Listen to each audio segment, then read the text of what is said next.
அனைவருக்கும் காலை வணக்கம். இன்று ஒரு துயரமான சம்பவத்தை தான் எடுத்து பார்க்க போகிறோம். நேபாள பெருவெள்ளம் எல்லாருக்குமே தெரியும். நேற்று நடந்தது 26ஆம் தேதி. இந்த பெருவெள்ளத்தில் ஆயிரக்கணக்கான மக்கள் காணாமல் போயுள்ளார்கள், அது மட்டும் தெரிகிறது. இன்னும் உண்மை நிலை சரியாக தெரியவில்லை. ஏன் இந்த பெருவெள்ளம், ஏன் இவ்வளோ மக்கள் அவதிப்பட வேண்டும் என்ற ஆழ்ந்த ஒரு துயரமும் ஏக்கமும் என்னுள் எழ, இதுக்கெல்லாம் ஏன் இந்த இறைவன் இதை மாதிரி நிகழ்த்த வேண்டும்?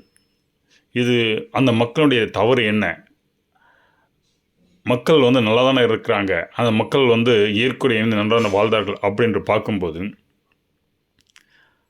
இந்த ஆற்றின் போக்கு என்பது ஒரு உணர்வுத்தன்மையை கொண்டு செல்லுகிறது. இந்த ஆற்றின் போக்கில் வாழும் மக்கள் அந்த உணர்வுத்தன்மையின் இயற்கையோடு இயைந்து செல்லும்போது அது தனது பாதையை செவ்வென வைத்து கொண்டு செல்கின்றது. எப்பொழுது அதன் போக்கில் வாழுகின்ற மக்கள் அந்த ஆற்றின் உணர்வுத்தன்மையிலிருந்து மாறுபட்டு மறுதளிக்கிறார்களோ அப்போது அவர்கள் இயற்கையிலிருந்து மறுதளிக்கிறார்கள். அவர் இயற்கையிலிருந்து மறுதளிக்கும் போது இயற்கை நம்மிடம் மறுதளிக்கிறது. இதுதான் நிகழ்கிறது.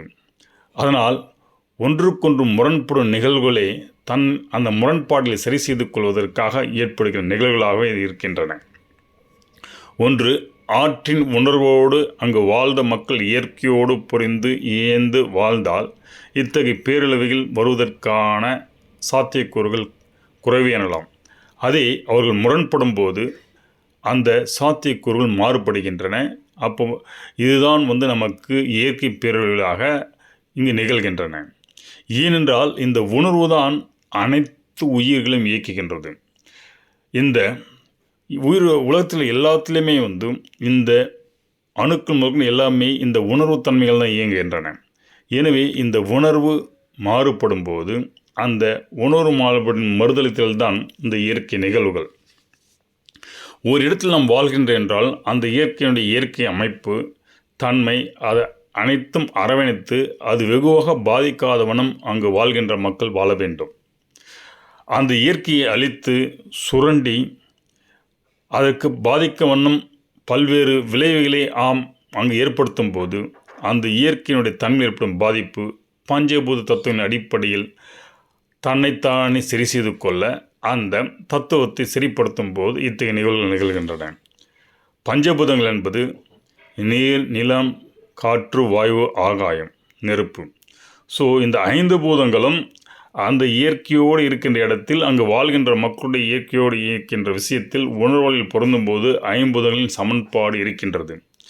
எப்பொழுது இந்த உணர்வுகளில் வெகுவாக வருகிறதோ அங்கு வாழ்கின்ற மக்களுடைய மாற்றம் வருகின்றதும் அப்போது இந்த 5 பூதங்களின் சமன்பாடுகளில் ஏற்படும் ஏற்றத்தாழ்வுகளை சரி செய்ய இயற்கை தன்னைத்தானே அதை அந்த 5 தத்துவ அடிப்பில் சரி செய்து கொள்ள பார்க்கிறது.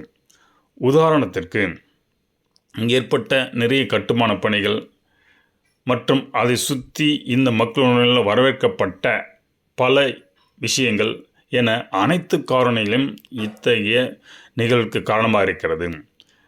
இந்த பெருவெள்ளத்தை பார்க்கும்போது மனதுக்கு ரொம்ப கஷ்டமாக இருக்கிறது. அதே சமயத்தில் இத்தகைய நிகழ்வு தான் மொஹஞ்சதாரோ, ஹரப்பா போன்ற மக்களின் வாழ்வில் ஏற்பட்டிருக்குமோ என்ற வெளிப்பாடும் எண்ண தோன்றுகிறது.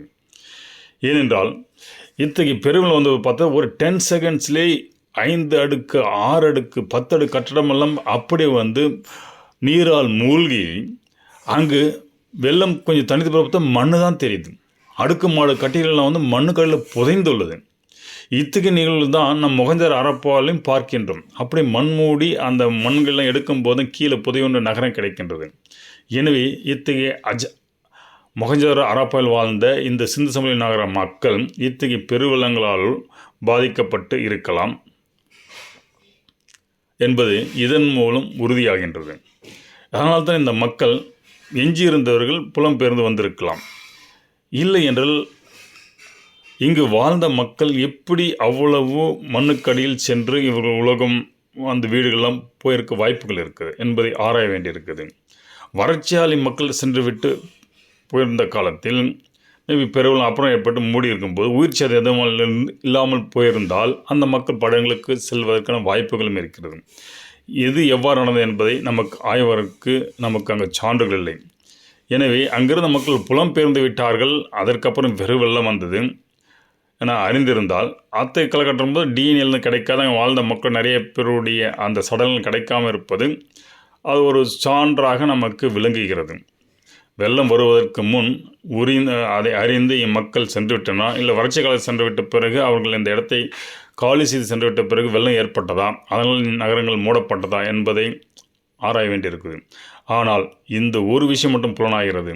நாம் இயற்கையை பாதிக்கும் போதும் இயற்கை சீற்றம் ஏற்படும் போதும் அது ஒரு சில நிமிடங்களில் நம்முடைய வாழ்வாதாரத்தை எல்லாம் துடைத்தெறிந்து நாம் யார் என்று அடையாளம் இல்லாமல் செய்து விடுகிறது.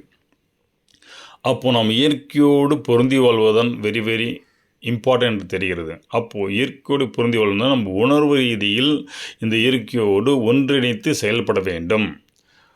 உணர்வதில் ஒன்றிணைந்து இருக்கும்போது இயற்கையில் நடக்கின்ற விஷயம் நமக்கு முன்கூட்டியே தெரியும்.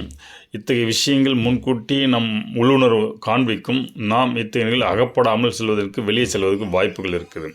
எனவே உணர்வு மேம்பட்டு இந்த உயிரை இயக்கும் போது நாம் பல்வேறு அசார சூழலிலிருந்து நம்மை அது வழிகாட்டே இருந்து நம்மை வெளியேற்றும் என்பதை புரிந்து கொள்ளலாம். எனவே உணர்வு கொண்ட நிலையில் மனதின் ஆதிக்கத்தில் பிடிக்கப்பட்ட மக்கள் பல்வேறு விஷயங்கள் தாக்கொண்டு அவர்கள் உணர்வு பாதிக்கும் போது இந்த கலெக்டிவ் கான்சியஸ் அந்த புயல் பாதிக்கும் போது அந்த கலெக்டிவ் கான்சியஸ் இயற்கையின் பிரதிபலிக்கும் போதும் இத்தகைய நிகழ்வுகள் நிகழ்கின்ற என்பது மட்டும் நம்மால் அறிய முடிகிறது. எனவே உணர்வில் ஓங்கி ஒருமித்த உணர்வோடு நாம் அனைவரும் மனிதர் என்று வாழ்வது மிக மிக முக்கியமானது ஒன்று என்பது இதன் மூலம் அறிய முடிகிறது.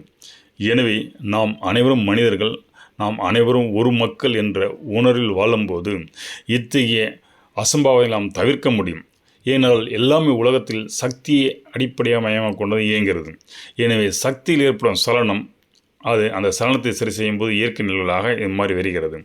எனவே சக்தி சலனம் ஏற்படாமல் சக்தி அழகாக இயங்குவதற்கு இயற்கை தன்மையோடு இயங்குவதற்கு நாம் வழிவகுத்தால் உணர்வில் ஓங்கி ஒருமித்த தன்மையோடு இயங்கினால் இந்த உலகம் இன்னும் சில காலம் இத்தகைய அழிவிலிருந்தும் சீரழிவுகள் பேரழிவுகள் இதிலிருந்து விலகி இருக்கும். நாம் இன்னும் நீண்ட காலம் இந்த வரும் சந்தைக்கு இந்த உலகத்தை வைக்க முடியும். எனவே இது நாம் அனைவருடைய பொறுப்பு. இந்த இயற்கையை பாதிக்காத வண்ணம் நம் உணர்வுகளிலும் மேம்பட்ட நிலையில் இயங்கி இருந்தால் இத்தகைய அசம்பாவிதங்களை தவிர்க்கலாம் என்பதே என்னுடைய கருத்து.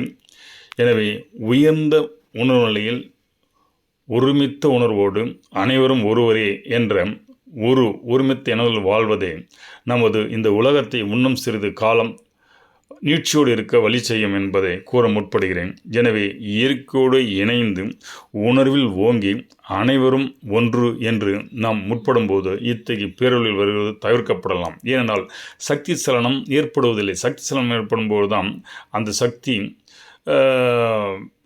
ஆக்ரோஷமாக இத்தகைய அழிவில் ஏற்படுத்துகிறது. நாம் இயற்கையோடு இணைந்து செயல்படும் போது அதனால் பாதிப்பு ஏற்படாமல் இயக்கும்போது இத்தகைய சக்தி சலனம் அதிகமாக ஏற்படுவதில்லை. அதனால் இத்தகைய பேரழிவும் வராது. எனவே நமது சக்தி சலனம் ஏற்படாமல் ஒருமித்த தன்மையில் இயங்கும்போது உணர்வில் இயங்கும்போது இயல்பாக இந்த சக்தி நம் உடம்பில் பாங்கும்போது நாம் உணர்வில் ஓங்கியிருக்கும்போது நம்மை போன்ற அனைவரும் உணர்வில் ஓங்கியிருக்கும்போது அது இந்த இயற்கை உணர்வோடு பொருந்துகிறது. அத்தகைய பொருந்திய உணர்வு நிலையில் முரண்பாடுகள் இல்லை. முரண்பாடுகளும் போது அழிவுகள் இல்லை. இதுதான் நமது இந்த இயற்கை நமக்கு கற்பிக்கும் பாடம் என்று கூறுகிறேன்.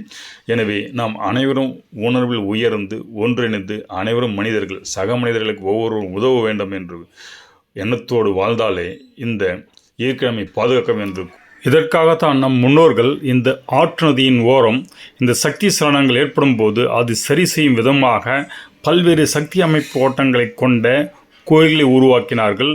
அதில் பல்வேறு வழிபாட்டு முறைகளை வைத்து இந்த சக்தி சலனங்களை சமீரம் செய்தார்கள்.